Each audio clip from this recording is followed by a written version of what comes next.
Sydney Sweeney é uma estrela aí do momento que tá bombando em Hollywood, né? Uma das que tá aí engatando série atrás de série. Ela que ficou famosa pela sua atuação em Euphoria, The White Lotus e Objetos Cortantes. Quem vê assim parece que ela realmente bombou do nada, né? Mas poucos sabem que ela teve aí quase 10 anos de muito perrengue para conseguir se firmar na indústria como ela vem se firmando nos últimos anos.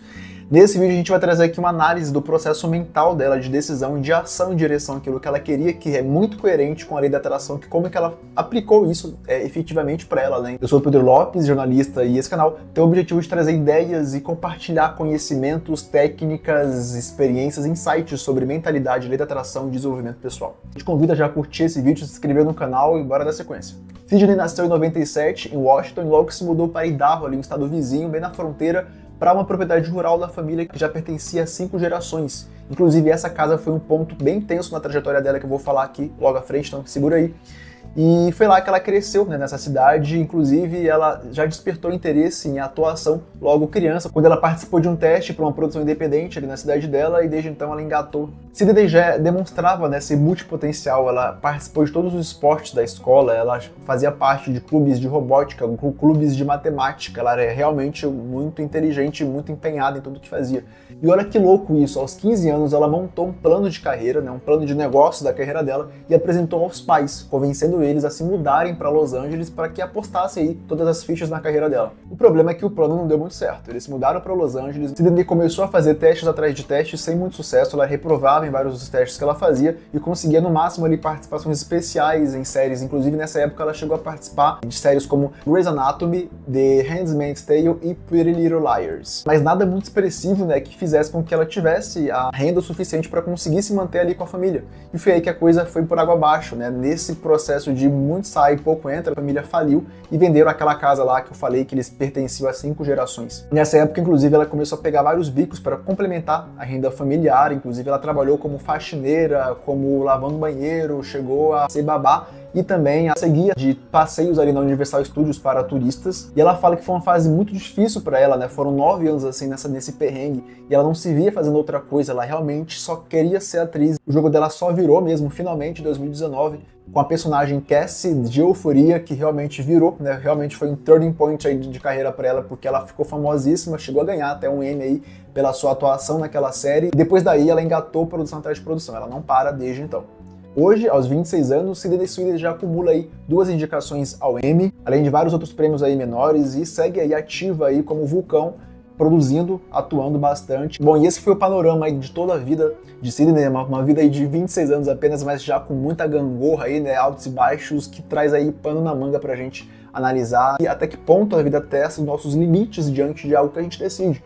É um caso emblemático de entender que o poder de criação, ele é um poder inato nosso e que cabe a paciência e uma clareza de ação em direção àquilo que você quer para finalmente cultivar aquilo num plano físico, né? Porque você percebe muito aqui no caso da Cassie, eu falei o nome da personagem, né? A Sydney, né? Você percebe aqui muito no caso da Sydney que ela tinha uma decisão muito clara na cabeça dela de que ela queria ser atriz, ela não se via fazendo outra coisa, ela não tinha um plano B, ela só tinha um plano A, que era ser atriz. Não importasse o tempo que custasse, ela iria fazer aquilo. E diante desse panorama todo aí, a pergunta que eu te faço é: o que você realmente quer?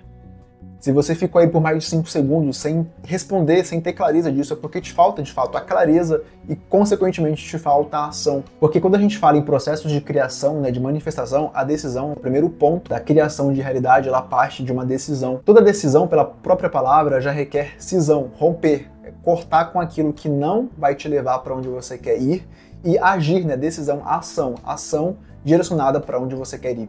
Então, se você tem um desejo, mas você não está agindo em direção a ele, é porque você não tem a decisão ainda, você não tomou a decisão, e você não vai chegar lá enquanto você não decidir de fato, sabe? Então, assim, são dilemas básicos, mas que eu vejo na minha vida e das pessoas próximas a mim que eu acompanho, enfim, eu vejo que 2 elementos que são fundamentais nessa jornada, que é o que você realmente quer e qual que é a sua decisão, né, para que você elenque desejo e ação. O desafio já começa aqui, no desejo, o que a gente realmente quer. Porque geralmente, e isso é muito comum, a gente está influenciado pelo desejo do outro. A gente vê, né, toda hora, a gente é bombardeado por referências do que é ser feliz, do que é a felicidade, do que é um formato de vida ideal. A gente compra esses pacotes, né, de felicidade que a gente vê de um influenciador, que a gente vê na televisão, que a gente vê num filme. A gente idealiza o que é um formato de vida ideal e a gente compra aquilo sem refletir e processar o que a gente realmente quer, o que a nossa essência ela busca, o que o nosso coração clama. E é um desafio grande isso, porque enquanto você vive no automatismo e se rendendo às influências externas, a gente não consegue cavar espaço para abrir o coração e entender o que ele realmente quer. Eu vejo que é o maior desafio hoje. A gente fala de lei da atração, fala de manifestação, mas o primeiro ponto ali, que é a decisão, ela tá ainda enfraquecida, né? Tanto por um desejo falso de que você quer uma coisa e você não age em direção àquilo, porque às vezes não é porque você realmente não quer, ou porque você tem preguiça, ou porque você não tem motivação, mas às vezes é porque aquele desejo não é o seu. Às vezes você comprou aquele desejo de alguém e, portanto, te falta essa noção de ação, esse impulso de fazer aquilo com que dê certo. Porque quando você decide aquilo que você realmente quer e você age, tudo que vem de fora não te abala o suficiente para te fazer desistir. Né? A gente enfrenta desafios, mas a vontade é maior de fazer.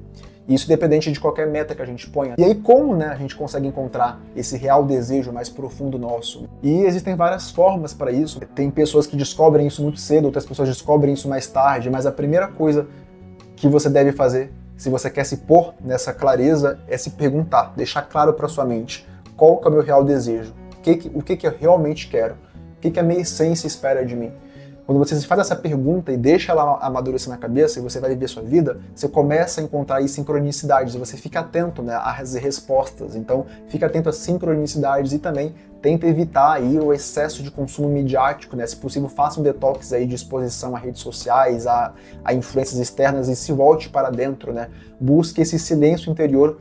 E quanto mais você conseguir cultivar esse silêncio interior, seja meditando, e aqui meditando não estou falando de você sentar e fazer assim, não é necessariamente isso. Se você faz é ótimo, mas assim, o ponto é, se você pode olhar para o céu às vezes, assim, vendo um céu bonito, né, e contemplando, se estando presente, se coloque em posições contemplativas para que você comece a ter ideias com essa pergunta que você teve, comece a vir, né, as referências, os insights daquilo que você realmente quer para a sua vida. E não tenha pressa, né? Porque esse processo ele pode levar um tempo, e esse tempo ele depende de cada um. Depende do quão você ainda tá com amarras aí de influências externas, sabe? Apegos ainda. Então, quanto mais você tem uma couraça aí para trabalhar, mais vai ser um trabalho que vai exigir um tempo, né? E outro ponto fundamental que eu já falei, mas eu vou reforçar, é um estado de relaxamento. Quando a gente está muito rígido, tenso, brigando, aquele estado do nosso cérebro, né, que ele está muito atento assim às possíveis ameaças, o mecanismo de luta ou fuga ali da amígdala está apitando, você está com o corpo muito respondendo ao estresse.